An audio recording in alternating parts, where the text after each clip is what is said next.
Madam అమ్మకి gas tablets ఇవ్వరా madam? ఏమైంది? చెస్ట్లో పెయిన్ అని చెప్తున్నారు మేడం. మేబీ గ్యాస్ట్రిక్ ఉండొచ్చు, ఒక గ్యాస్ టాబ్లెట్స్ ఇవ్వరా? షుగర్ బీపీ ఉంది కదా అమ్మకి? Yes madam. సో మనకి రీసెంట్లీ మొన్న ఒక కేసు చూసినాం కదా, 45 year female, diabetic, hypertensive, ఇలాగే గ్యాస్ ట్రబుల్ అని చెప్పేసి 3 days నుంచి నెగ్లెక్ట్ చేసి మన దగ్గరికి వచ్చే వరకు ఎంత సీరియస్గా వచ్చి హార్ట్ అటాక్తో ల్యాండ్ అయ్యారు వాళ్ళు. సో ఎప్పుడు కూడా గ్యాస్ ట్రబుల్ అని చెప్పేసి దాని చెస్ట్ పెయిన్ అట్లా నెగ్లెక్ట్ చేయకండి. సింపుల్ ఈసీజీ అన్న తీసుకొని మనం, ఎందుకంటే డయాబెటీస్ కానీ, హైపర్ టెన్షన్ కానీ, బీపీ, షుగర్ ఇవన్నీ ఉన్న వాళ్ళకి ఏంటి అంటే జస్ట్ అది మన గ్యాస్ ట్రబుల్ లాగానే అనిపించవచ్చు, హార్ట్ అటాక్స్ కూడా.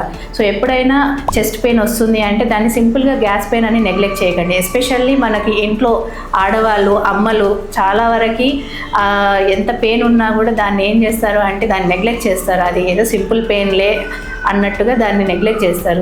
సో ఎప్పుడైనా వాళ్ళ పిల్లలు ఎవరైతే ఉన్నారో మీరు దాన్ని బాధ్యతగా తీసుకొని దానికి చూపించడం అనేది చేసుకోండి. అది సింపుల్ గ్యాస్ పెయినా లేకపోతే ఏదైనా మేజర్ ఇష్యూ ఉందా అనేది మనము హాస్పిటల్లో ఒకసారి చెకప్ చేయించుకుంటేనే మనకు క్లారిటీ వస్తుంది.